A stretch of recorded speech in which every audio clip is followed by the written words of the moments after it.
I've been waiting for this headset, the Oculus Rift, since I tried a prototype for the very first time 3 years ago. But the Rift also represents something we've been waiting on for decades: real, high-quality virtual reality. Fly over Mars. Take a trek through a prehistoric jungle. Tour a house that has not yet been built. It's called virtual reality, and as Jay Shaver found out, all it takes is a special helmet and a glove, and you're off. It's the first really powerful VR headset you can buy, a piece of technology that feels like something out of science fiction. But the Rift isn't at the cutting edge of virtual reality right now. The most revolutionary VR brings your whole body into a game, but Oculus's motion controllers aren't coming out until later this year. When that happens, the Rift could feel a little like the holodeck. Right now, it's more like those nutrient pods from The Matrix. But you know what?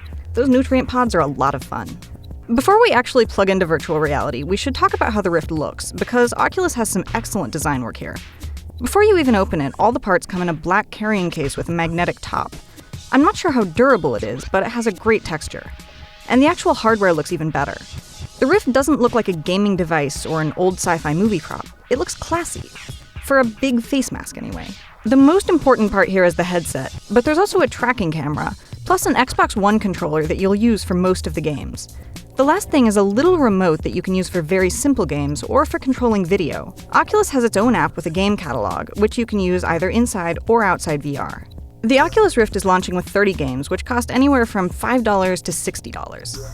The cheapest ones are mostly ported over from the Gear VR, and playing them on the Rift has mixed results. So this game is dead secret, and it's a point-and-click adventure game that I actually really liked on Gear VR also. It's kind of a case where the Gear VR is actually better than the Oculus Rift for it, because the whole point of this game is that you're supposed to be able to turn 360 degrees and look at whatever you need to, but here that would get me tangled up in this cord really horribly. So instead, you can press a button and you'll sort of blink around.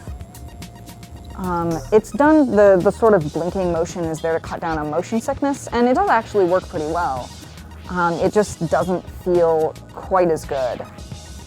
This is also a game I really like to play with the remote because the whole idea is that it's very, very simple. You're supposed to use sort of the equivalent of a mouse in VR, so a full game controller just sort of seems weird.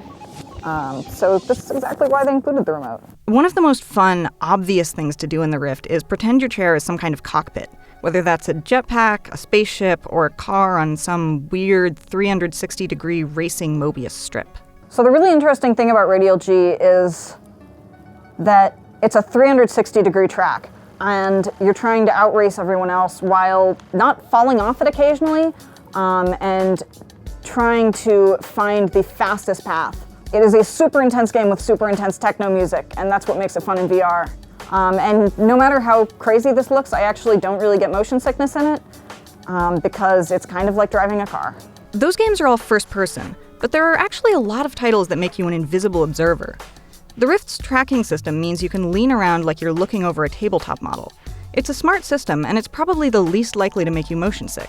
The camera isn't moving until you move your physical body. I've wondered for a while how long I'd be able to stay in the Oculus Rift at a time, and it's actually pretty long. If I adjust the headset too tight, I'll get a headache, and until somebody installs a hands-free Soylent tube here, I might end up missing a lot of meals while I'm playing. A few experiences do make me sick, mostly ones that weren't originally imagined as VR games. But otherwise, I can spend hours without taking it off. And more importantly, I really want to spend hours. So if you've ever played Dark Souls, Chronos is pretty much exactly like Dark Souls, in that you have a third-person character, you have a shield, you've got heavy attacks, you get to dodge, and you have to fight a bunch of monsters, and it's sort of unclear what they are, but you're in this dark fairy tale kingdom that has much more going on plot-wise than I am willing to reveal here, but it's actually incredibly interesting. The sort of big difference between this and how it would probably work if it weren't in VR is that you'll see there's not a camera following me, there's just one in various directions as I move around. This can actually get sort of complicated because it means that if a monster comes up and attacks me and I'm trying to dodge right here, okay, and it backs me up, and then suddenly I've got this entire different camera angle to go through. It is maybe not the best decision. But that's all right, because this game is fun enough. The elephant in the room here is that you could play a lot of these games just as easily on a normal PC or console screen, even if it wouldn't feel the same. There's nothing stopping you from getting up and moving around in the headset. I can take a few steps to either side and still have it track me. But Oculus's launch lineup is a lot of games that you'll want to sit in a chair and play. They don't take advantage of the thing I like most about VR, the fact that it can put your body into an experience. Especially when I don't have an avatar, I start feeling like a disembodied brain hooked up to an Xbox controller. Of course, virtual reality isn't just about video games. Oculus has photo and video apps, so you can see 360-degree movies and pictures. You can also watch 2D video, like Twitch streams or anything stored on your hard drive, in a virtual movie theater. It's got a few interactive animated shorts like Lost and Henry. But for now, that's about all. Oculus has put a lot of non-gaming apps on the Gear VR, and it makes sense that we could see things like Netflix come out to the Rift after launch. And everything will change later this year when the Oculus Touch controllers are released. Touch lets you do things like sculpt with your hands, realistically grab and throw things, and play action games that involve real physical action. At its best, the Oculus Rift lets you have new experiences that would be totally impossible outside virtual reality. Right now, it's mostly adding an extra dimension to more familiar ones. But that extra dimension is still worth seeing, especially with the games Oculus has lined up. The Rift isn't nearly as cool as it might be in 6 months, but that doesn't mean it won't blow your mind just a little.